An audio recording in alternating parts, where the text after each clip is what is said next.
compare how you feel right now compared to where you were last year at media days after the season you had last year? Yeah, just another year into it. It's so different with your players. A complete understanding what it's going to look like for 80% of your roster. What game days are going to look like, what training camp's going to look like, your staff. The continuity that we were able to keep with our staff. Really, everybody coming back, old and young coaches and support staff, and that's really changed the way that we've worked from the time that we got back in January.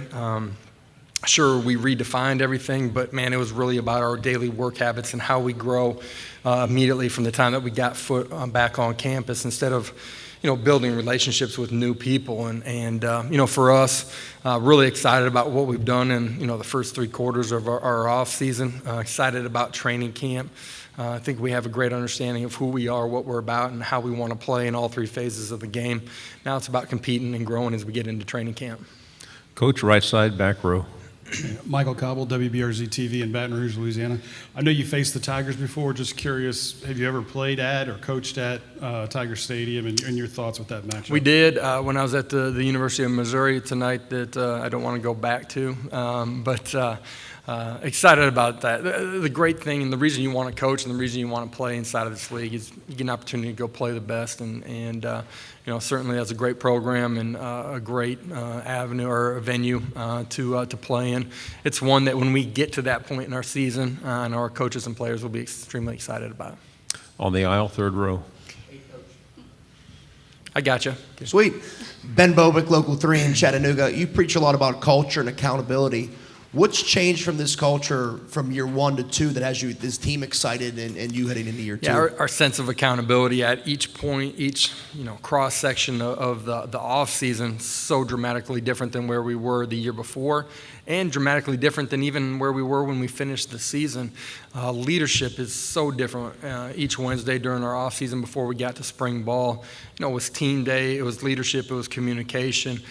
Not just from the leaders that you guys know their names, but from everybody inside of our program, from the young guys inside of our program. And because of that, how we practice during the course of spring ball was completely different. Much more ownership from within by our players. And championship seasons, great seasons happen because of the leadership and the work habits and the accountability factor from within the locker room. It doesn't happen because your coaching staff is different. It happens because of what's inside that locker room. And I love the growth that we've had and excited about where we're at, but where we got to get to and how we're going to get there. On the aisle, back row. Hey, Coach Page with WVLT. You talked about the 3 guys you brought here today contributing to a lot of success within this team. What specifically have they done to strengthen this program? Yeah, I think if you just looked at 3 of them all together, the first thing that I would grab is their leadership, right? Truly feeling their energy, their presence, their focus, their intentionality, how we're going to work. They're not just great teammates, they're great leaders, and they force guys around them to raise their level of what they're doing. That would be number 1. Number 2 would just be their consistent work habits and how different they are. For Trey in particular, different than he was a year ago. For Cedric, he's continued to heighten that journey. For Handon, the purposefulness of how he's worked. Very intentional in the morning, being in there and studying offensive football defenses, just scheme, structure, and how we need to attack it, understanding it from a defensive side of perspective, and then fundamentally how much he's grown. Left side, fourth row. Coach Chris Yao, Main Street Media. Last season, several transfer players made a big impact for your team. You have a couple of guys in the secondary who have transferred in. What kind of impact do you feel like they will have on that particular secondary? Yeah, I think as a program, we're deeper than we were a year ago. Earlier today, I mentioned, we had 69 scholarship players as we embarked on, training camp a year ago. And most people last year were probably at 90, closer to 95 with six-year seniors, and we were thin. We are deeper. We're not as deep as we need to be, but we are deeper. The transfers that have come in, I think they're in a position, physically and mentally, when we start training camp to push and to compete for playing time, for jobs, and on defense, on special teams. I think there's greater depth in particular on the defensive side of the football in our secondary, at the second level linebackers.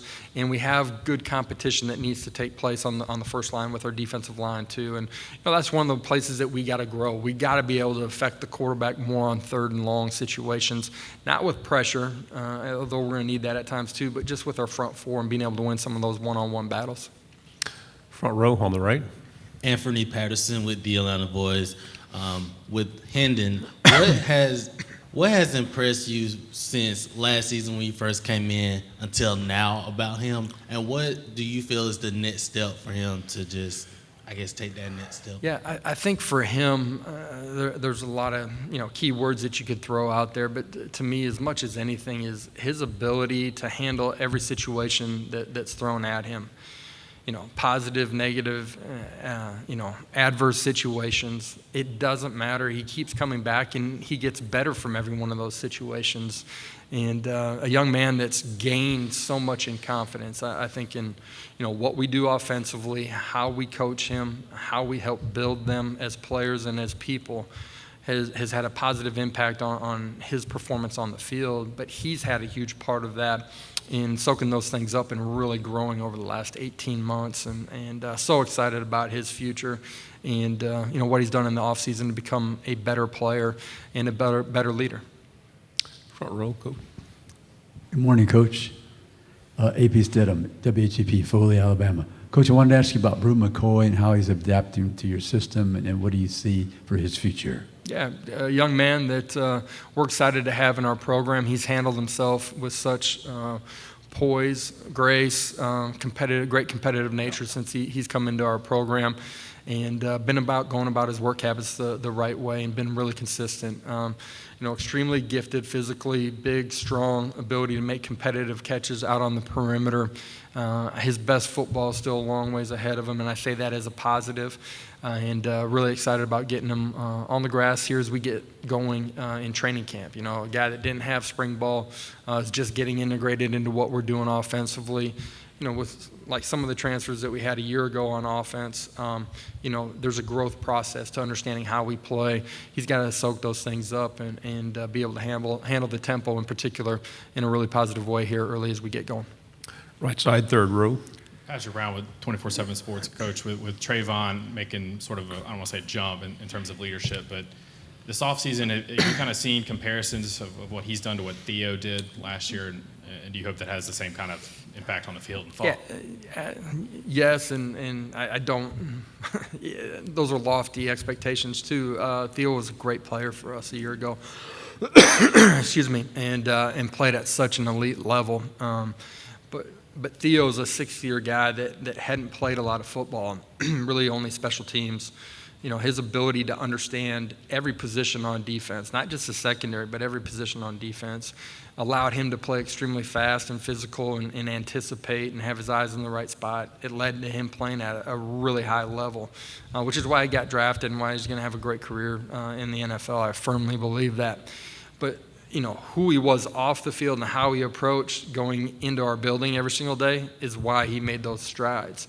And Trey, I think after, the season, coming back, kind of reset, re-looked, and saw what happened with Theo and said, man, I know that there's more out there for me. I'm really proud of what Trey's done, man. Physically, you've seen him. He looks completely different.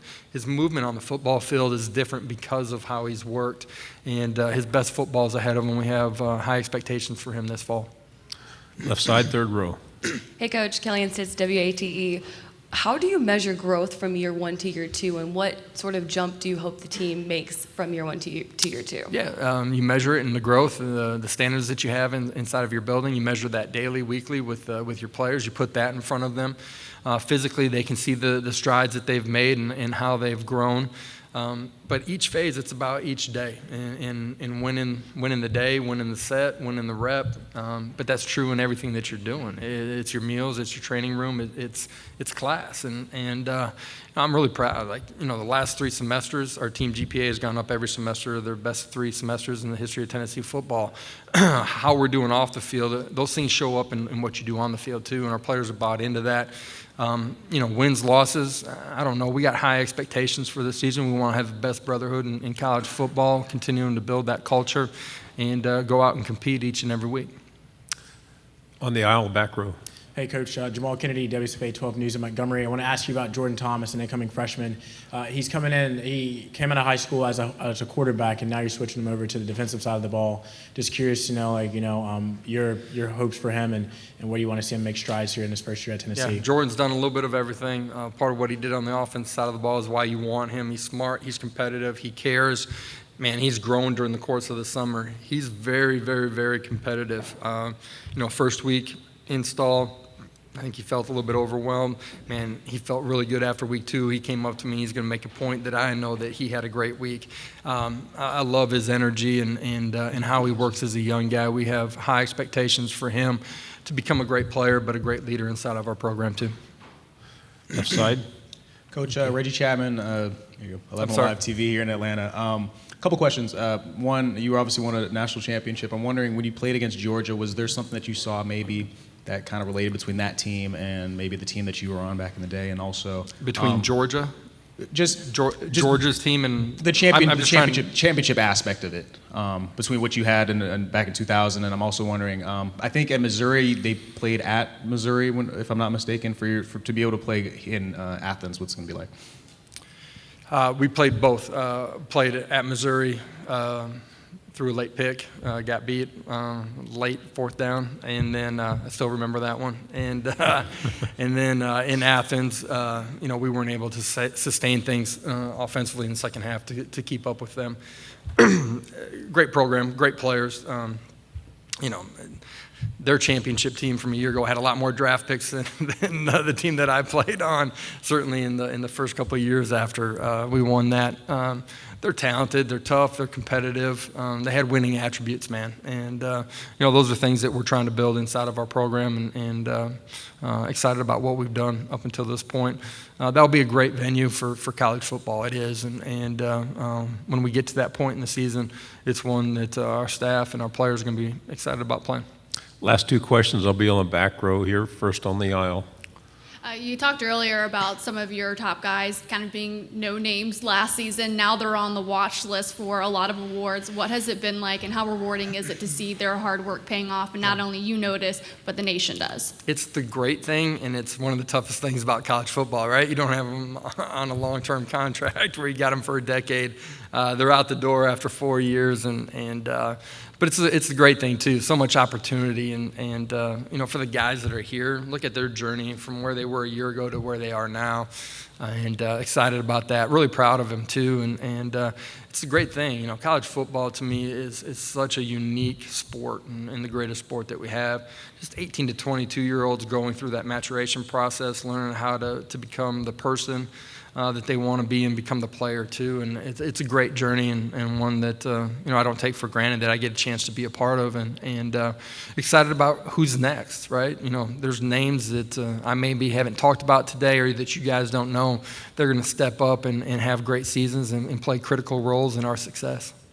Final question on the end. Dan Peck, ESPN 106.7 in Auburn. Coach, you're one of several SEC head coaches that jumped from the group of 5 to the SEC. Your observations on the biggest differences between coaching in the group of 5 and coaching in this conference, and maybe some things that are similar as well. You want to coach in this conference because it's college football as good as it gets. Most competitive league in all of college sports. You get to coach against the best. You get to play against the best, and you got to reset every single Saturday afternoon or Saturday evening, man. And once you get into the season, man, it's coming at you fast and furious. And that's the chase, the journey, the competitive arena that you want to be in. That's why players come to Tennessee. They want to play in front of 100,000+ people. They want to feel that energy, 40,000 people when they get off the bus and take the journey down Peyton Manning Way. They want to be a part of those things, and there's nothing more invigorating, challenging, and nothing gives you more energy than those opportunities, and it's what you wake up for every day. Coach, thank you very much. Outstanding. Appreciate it, guys. Have a great day.